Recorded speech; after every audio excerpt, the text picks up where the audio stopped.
İşte öleli 6 sene oldu. Şu benim gözümden akan yaş bir kuyuya doldursam dolardı. Bu kadar ağladım. Yalnızlık Allah kimseye vermesin çok zor. Yatağa yatıp da gözümü yumasıya başımdan neler geçer. Acı günler yaşıyorum. İşte bu. Hepsi bu.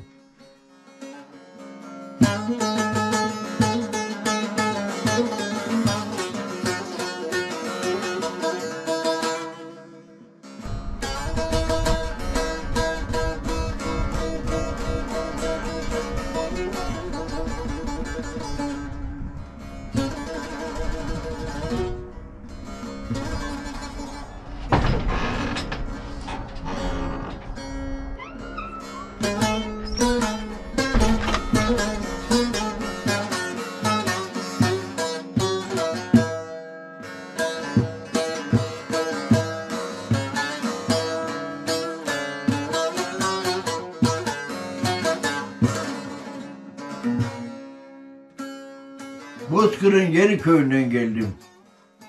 84 yaşındayım. Geldik buraya kiraya oturduk.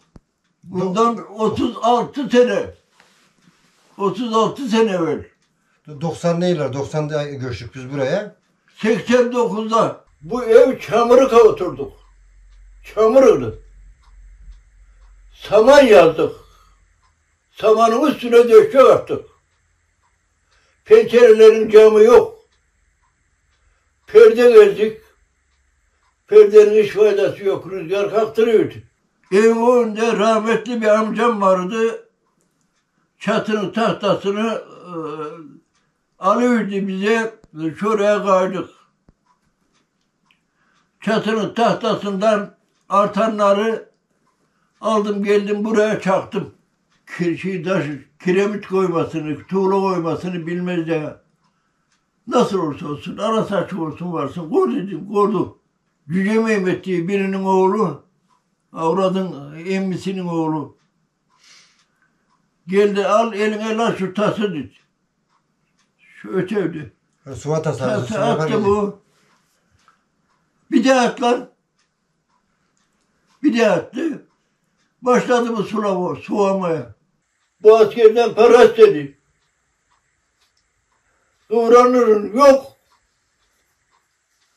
7,5 lirayla postaneye vardım. Amca atacağın para bu mu dedi. Var mı dedim. Yok. Yok.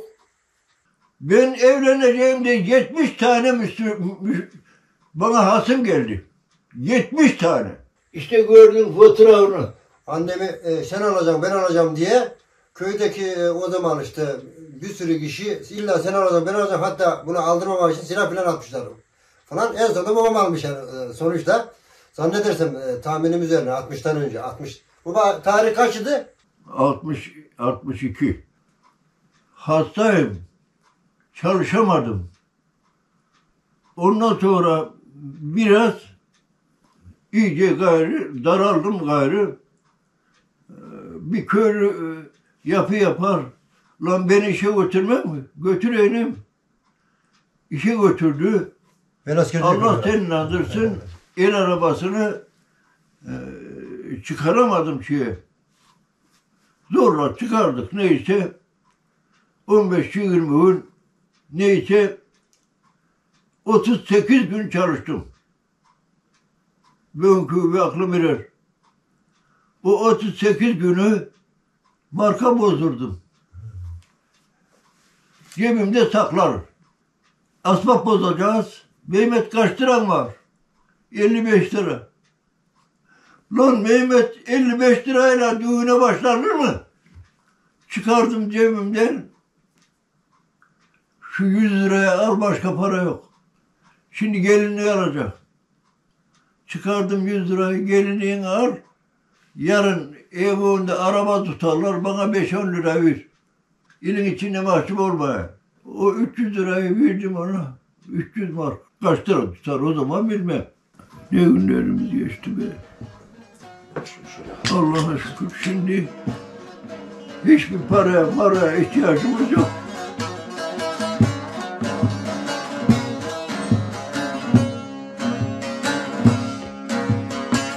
Nereden çıktın ayrılmak, diyar diyar savrulmak. Nereden çıktın ayrılmak, diyar diyar savrulmak. Eririm yumak yumak, ölürüm ben ölürüm. Eririm yumak yumak, ölürüm ben ölürüm. Eririm yumak yumak, ölürüm ben ölürüm. Zaten içim yaralı, dertleri bende sıralı. Zaten içim yaralı, dertleri bende sıralı. Ey dağların maralın, ayrılık demen ölürüm. Ey dağların maralın, ayrılık demen ölürüm.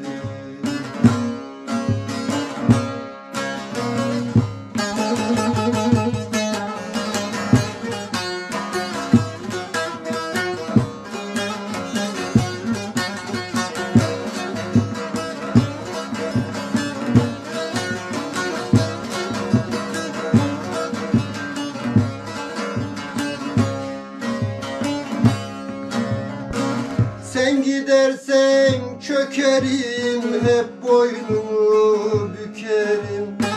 Sen gidersen çökerim, hep boynumu bükerim. Gözyaşları dökerim, ölürüm ben ölürüm. Gözyaşları dökerim, ölürüm ben ölürüm. Gözyaşları dökerim, ölürüm ben ölürüm. Zaten içim yaralı, dertler bende sıralı. Zaten içim yaralı, dertler bende sıralı. Ey dağların maralın, ayrılık demen ölürüm. Ey dağların maralın, ayrılık demen ölürüm.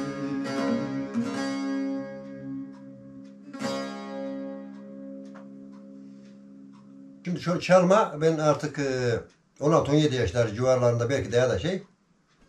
Zaten bizim köylerde böyle çalma malma biraz da abes görülür. Bizim bir enişte vardı, ablamla yeni nişanlandı, onunla bir saz varmış.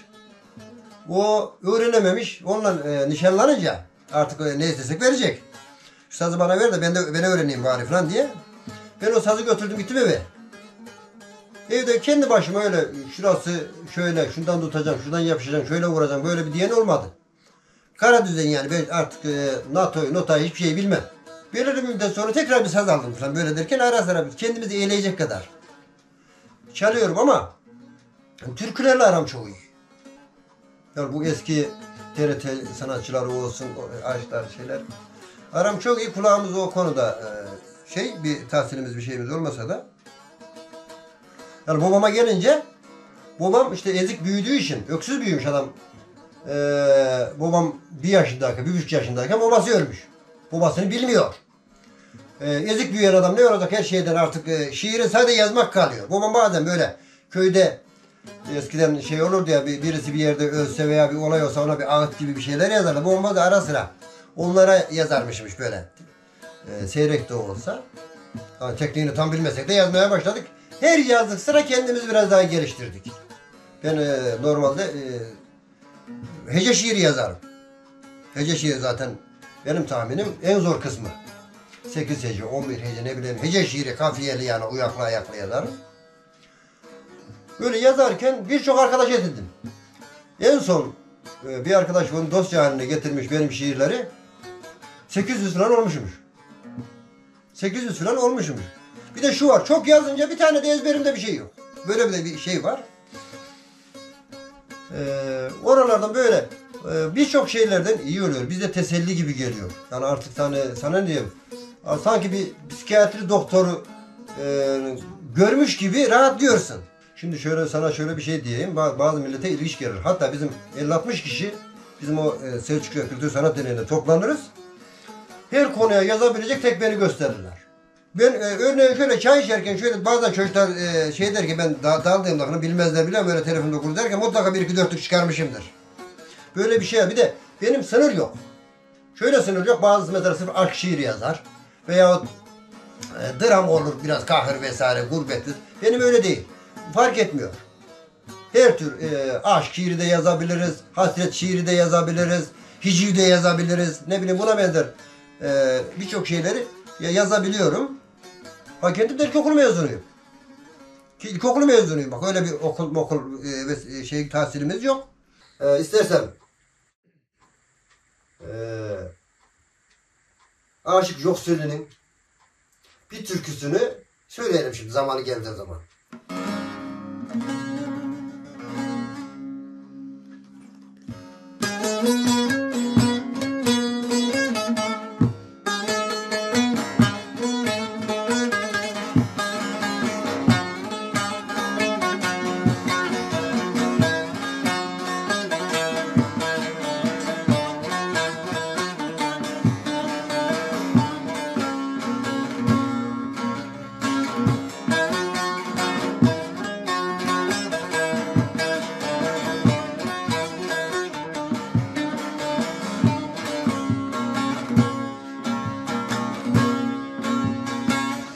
Ömür denen garip yolda, ömür denen garip yolda yürüyorum dalgın dalgın, çiçekler açarken dalda soluyorum dalgın dalgın, çiçekler açarken dalda soluyorum dalgın dalgın, soluyorum dalgın dalgın. Görünmez deryanın dibi, görünmez deryanın dibi, elbet vardır bir sebebi, bir şey yitirmişim gibi, arıyorum dalgın dalgın.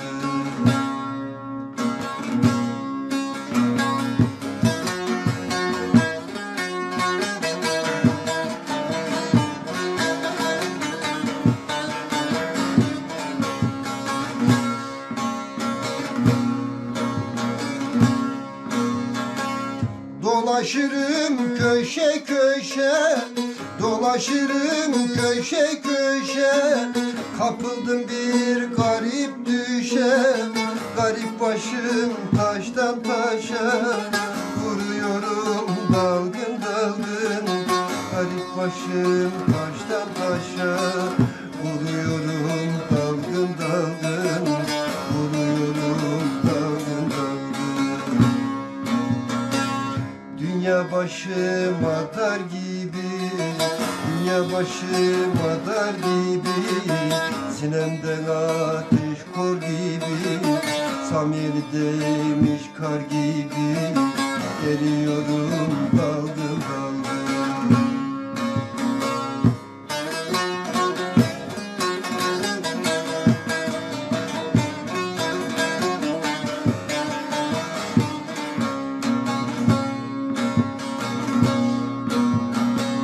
Yoksuluyum bile bile, yoksuluyum bile bile, bu yüzden düşmüşüm dile, kucaklaştım toprak ile, çürüyorum dalgın dalgın, kucaklaştım toprak ile, çürüyorum dalgın dalgın, çürüyorum dalgın dalgın. Kucaklaştım toprak ile, kucaklaştım toprak ile, çürüyorum dalgın dalgın, çürüyorum dalgın dalgın.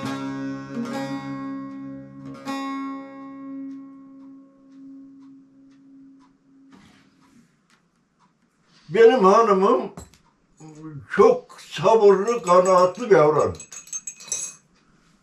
Kalpten ameliyat oldu. 26 yıl sonra hastaneden çıkardık.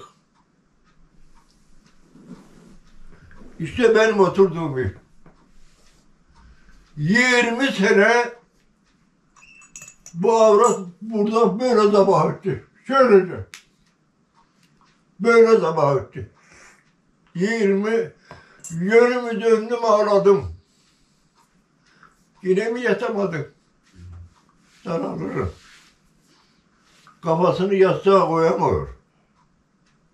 Daralırım diyor. 20 sene işte şöylece durdu. Böylece. 26 sene sonra son gün. Burada böyle oturun. Çengesi böyle yaptı. Avrat gidiyoruz dedim. Avrat gidiyoruz dedim. Şu lafaya baktı, onlar kim dedi? Avrat gidiyoruz.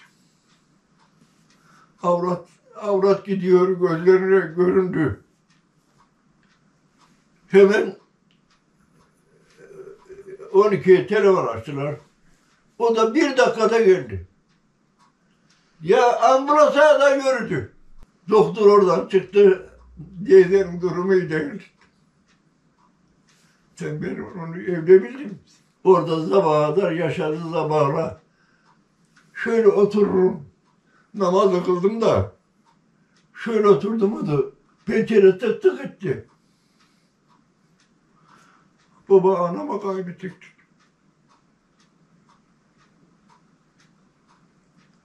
...20 sene evvel kaybettik. Çok sabırlı, kanaatli bir evlattır. Ya benim hatırımı kılın ucu kadar kırmış değil. Benim hatırımı kırmadı.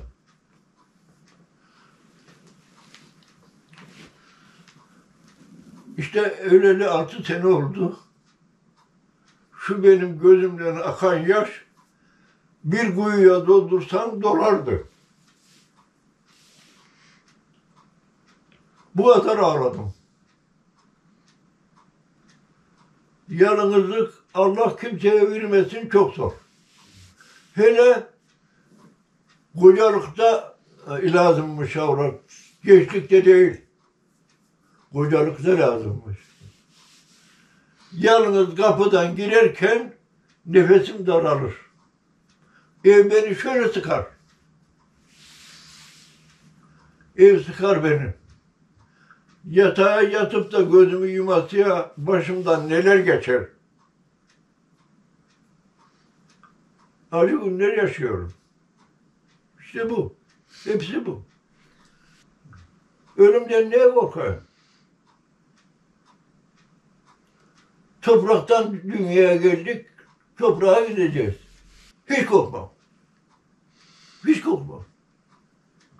Boynum kıldan ince, istediği kadar alsın. İstediği zaman alsın. İmandan ayırmasın Allah.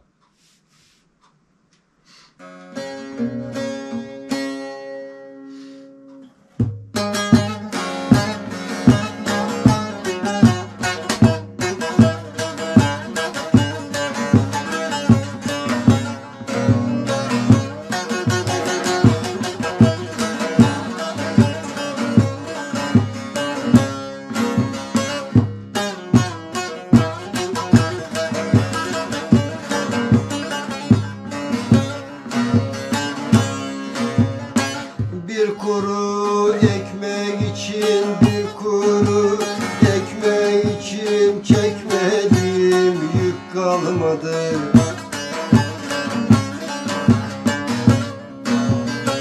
Muhtaç oldum muhanete, muhtaç oldum muhanete, çekmediğim yük kalmadı. Yırtık sökük giydim durdum, pilav soğan yedim durdum. Gurbet eller oldu yurdum, kuşlardan farkım olmadı.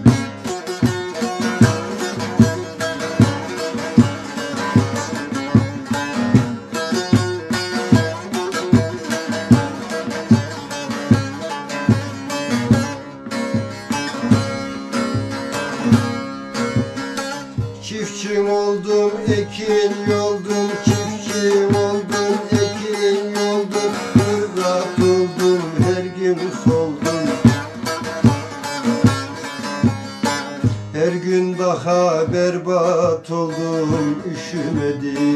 kış kalmadı. Her gün daha beter oldum, kuşlardan farkım olmadı. Yırtık sökük giydim durdum, uçakla soğan yedim durdum. Gurbet eller oldu yurdum, kuşlardan farkım olmadı.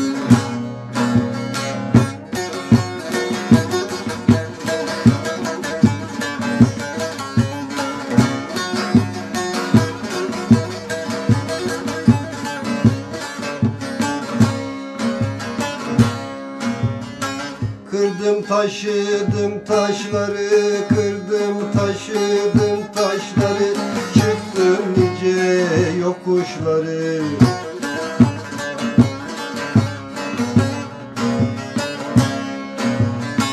Uçurumlu inişleri, gitmedim yol kalmadı. Uçurumlu inişleri, gitmedim yol kalmadı. Biraz soğan yedim durdum, yırtık yama giydim durdum. Gurbet eller oldu yurdum, kuşlardan farkım olmadı. Yırtık sökük giydim durdum, biraz soğan yedim durdum. Gurbet eller oldu yurdum, kuşlardan farkım olmadı.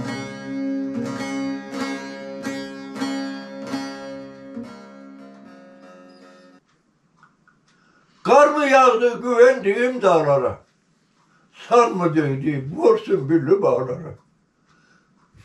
Diyemiyorum, bağlanmıştım o yara. Sen beni bir şey bilmez mi sandın? Hasret kaldım yaylaların düzüne. Yağmur yağar, sular akar gözüne. Ara sıra yaş damladı gözüme. Şimdi kere beni güler mi sandın? Benim dertlerim böyle. Bizim yayla diye bir yer var. Oraya çıktım, şöyle çimen olurdu. 4 arkadaş o yaylaya çıktık. Karşıya oturdum. Orada 3 mezar vardı. Adına Cavlağın mezarı derler. Şöyle bir tanıdım. Birinin şu kadar hece taşı vardı. Hece taşı yok. Usul usul vardım. Kabirin yeni belli. Ne Kerem taş var, ne hece taşı var. Ali diye bir arkadaş vardı. Akraban olur da. Ali, sana şu yaylaya bir şey söyleyebilir mi dedim. Bilin mi dahi dedi. Oğlum ben Aşık Mehmet'in torunuyum. Onun kanından kan var bende. İleri doğru vardık. Bir meşe fidanının dibine oturdu da Akdayım'ı söyledik.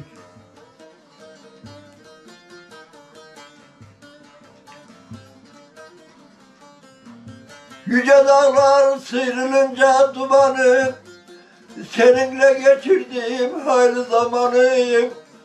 Suların kurumuş hani çimeni, sarar mısın hasta mısın aydalayır, aydalayır. O suyu getirince o çimenlik yayla kupkuru olmuş. Çok gezerdim bu dağların başını, beraber geçirdim hem yazını kışını, kışını. Gittin yayla mezarıyım taşını, taşını. Sarar mısın hasta mısın aydalayır, aydalayır. Köylerin olduğu yer koca çeşmediler. Koca çeşme yeni köyüm durağı. Yaylaya gelince gittim merağı, merağı. Hocasın kaybetmiş mektep kayrağı, mektep kayrağı. Sarar mısın hasta mısın aydalayır, aydalayır. Dayı, bu mektep kayrağı diye diller buna dedi. Oğlum, çobanlar Davar yatırdırdı bu kayanın dibine. Bir katip geldiğinde imza şuraya dediklerinde, ulan bunlar mektep kaynağında okudu. Bunlar imzayı ne bilsin, bana basacak. Onun için çobanların mektebi dedi. Ondan kaldı. Demek öyle mi dedi, öyle dedi. Aşık Mehmet, benim dedem, anamın da dedesi. Bizim köyün kurucusu o. İlk gelen bizim köye oturan onlar. Dedem camiden çıktığında ilahi söyleyerek şöyle kaçıyormuş. Ulan Mehmet gelirmiş diye tutmuşlar. Buyurun ben deli değilim demiş. Yapman gitme. Sen böyle yapmazdın. Niye böyle yaptın? Buyurmamışlar. Buyurun beni. Koymayınca ben aşkın şerbetini içtim. Aşkın şerbetini içtim benmiş. Ona söylediği için dedemin içini güvercin ilacıyla silmişler. Bulaşığından geri söylermiş. Okumuşluğu kalmış.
Ben bundan razıyım. O benden razıysa duasız bırakmam.